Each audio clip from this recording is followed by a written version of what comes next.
Assalamualaikum warahmatullahi wabarakatuh. Perkenalkan, nama saya Putri Rahayu dari kelompok 11 termometer, Prodi D3 Keperawatan dengan NIM 125014. Saya akan mewawancarakan UKM UPM dengan Teteh siapa teh? Nama aku Sanisa Fitri Melani.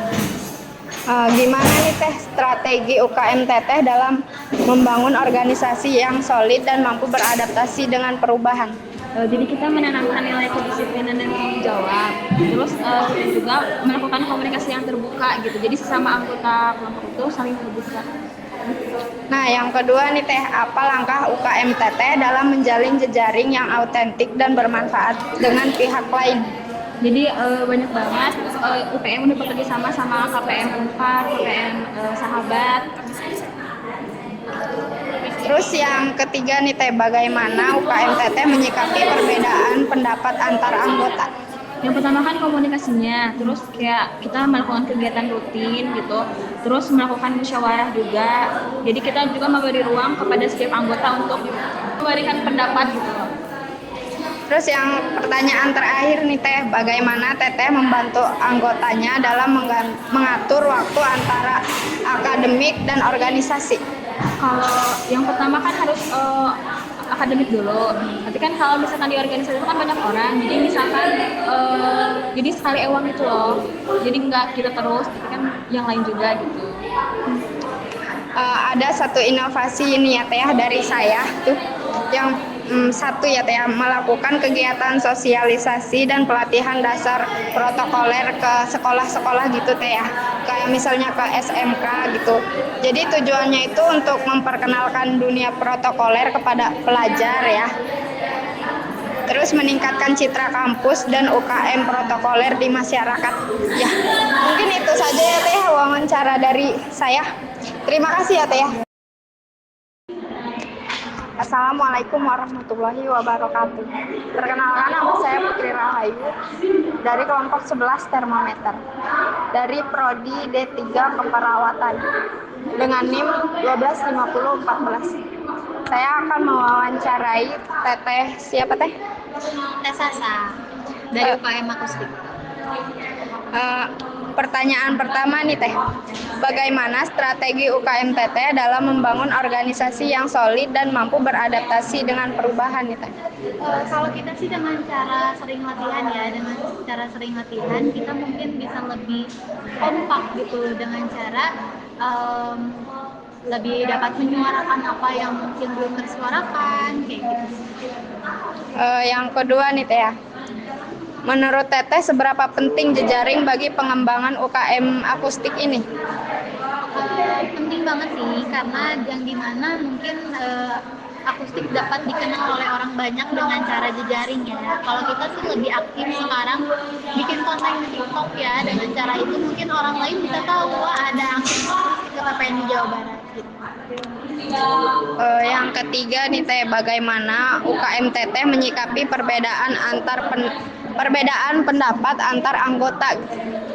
Kalau di kita sih jarang debat yang besar banget. Biasanya kita cuma debat di pilihan lagu aja pada saat mau perform ya. Pada saat mau perform kan kita lagi nyari lagunya strik ya. Jadi kayak kadang ada yang pengen lagu ini, kadang pengen lagu ini. Nah, gimana caranya kita cari lagi lagu yang lain buat semuanya yang tahu lagunya gitu. Nah, yang terakhir nih Teh, apa cara UKM Teteh membangun rasa kepercayaan antar anggota? Dengan cara sih saling berkomunikasi aja, lalu sering bertemu juga, yang dimana mungkin pada saat itu anggota juga bisa menilai nih, misalkan seorang leadernya atau enggak satu sama lain yang mereka belum kenal, jadi saling kenal dengan cara bertemu dan juga sering latihan bareng. Ada inovasi satu dari saya sendiri nih Teh ya. Membuat konten musik akustik kayak cover lagu, bikin lagu ciptaan sendiri, terus mengunggahnya di platform digital seperti YouTube, TikTok, sama Instagram. Tujuannya itu untuk memperluas jangkauan dan memperkenalkan UKM akustik di dunia maya ya Teh. Ya, mungkin itu saja ya Teh ya.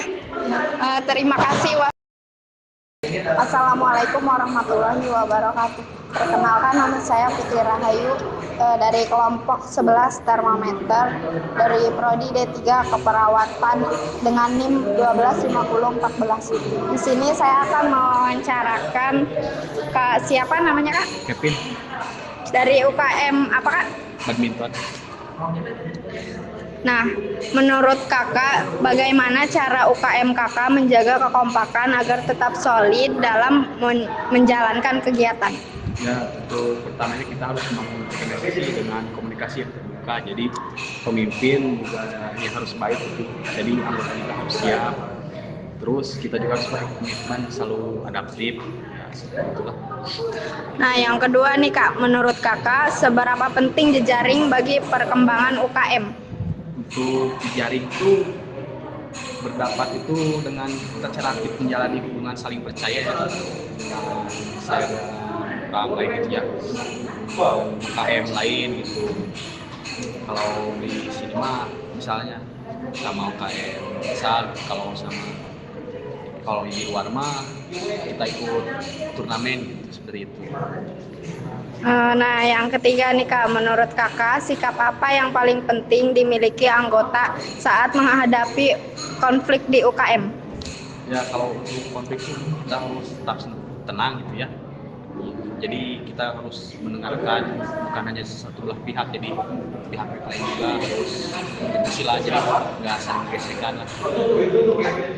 Pertanyaan terakhir nih Kak, apa cara UKM Kakak membangun rasa saling percaya antar anggota? Ya saling percaya sih kita harus ini aja lah, sering-sering ngumpul kayak gitu. Jadi kan kalau sering ngumpul jadi rasa keluarganya makin erat gitu ya.